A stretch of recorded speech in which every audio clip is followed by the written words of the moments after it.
You really can't walk a block in the city without seeing an e-bike, scooter, or moped. And while some ride them responsibly, it's not always the case. And when they're not on the street, we have to worry about the batteries that power them. Yeah, it seems like every week we report on another lithium-ion battery fire. So what's being done to get a handle on the situation? Kendall Green caught up with a local lawmaker at a town hall tonight on the Upper East Side. You can't go too many places in the city without seeing e-vehicles. Whether they're electric scooters, e-bikes, or mopeds, they're quickly becoming part of the fabric of New York. But adjusting to their driving tendencies on the roadways and sidewalks haven't been seamless. In fact, it's been a struggle, so much so, the E-Vehicle Safety Alliance called a meeting to address them. Who here, and please applaud and say yes, unless you're not, afraid to walk outside for fear of being hit on the sidewalk or crossing the street by an e-vehicle?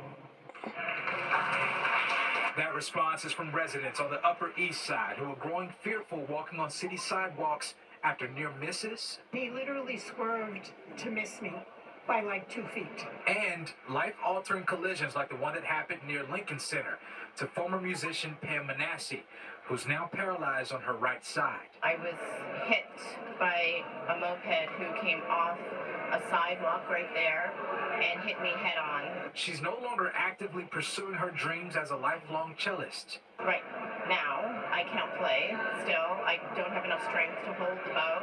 Bicyclists, recalling traumatic encounters with e-bike riders, at one point, only her tears could speak for her.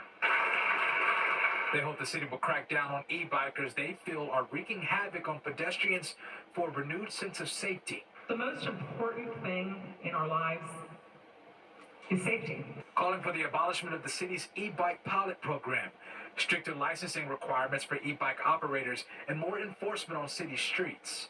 Plenty of troubling stories told during this meeting where there's not enough room for everyone to sit down, but they're hoping that these stories don't just end here, but actually turn into legislation. I actually think we should hold responsible the employers for not clarifying what the rules of the road are.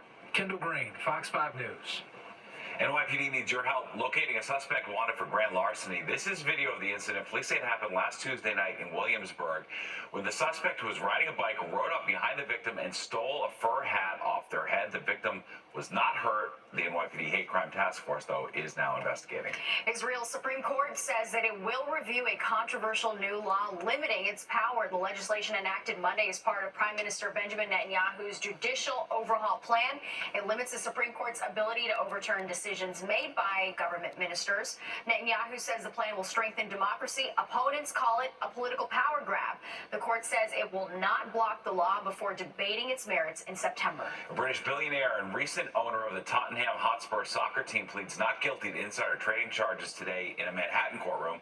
Federal prosecutors say 86-year-old Joe Lewis cooked up a brazen scheme where he fed corporate secrets to friends, romantic partners, personal assistants, even his private pilots, illegally earning them millions of dollars. Lewis's lawyer says he will fight the securities fraud and conspiracy charges his client's facing. Lewis was released on $300,000 bail. Now the latest on the city's growing migrant crisis. Another emergency relief center is opening, this time in Queens. Which, as Morgan Mackay shows us, is getting some pushback from leaders in the borough. Construction will begin in the coming weeks, and we hope to open the site shortly. Deputy Mayor Ann Williams-Isom announcing that the city will be opening a new emergency humanitarian relief center for migrants in the parking lot of the Creedmoor Psychiatric Center in Queens. City Hall hopes to have the shelter up and running by early August.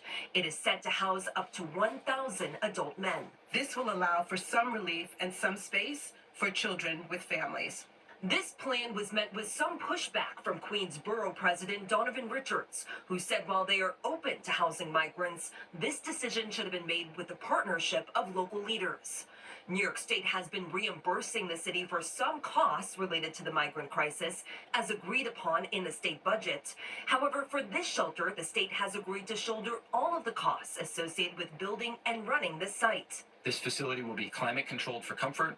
The construction phase is projected to last a couple of weeks. The city also has plans to expand shelter space at a center on Hall Street near the Brooklyn Navy Yard.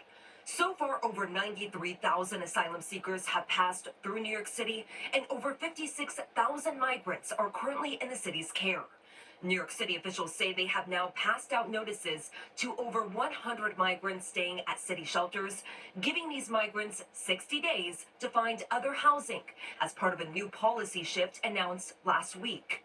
If after the 60 days these migrants still can't find housing, they will have to reapply and wait for another spot to open back up. People initially that we're giving the notices to are the people that have been in our system for the longest. Now, there was a controversial proposal to build a temporary shelter for migrants at the Aqueduct racetrack. But City Hall telling me that as of right now, that plan is off the table. Reporting outside City Hall, I'm Morgan Mackay, Fox 5 News. A couple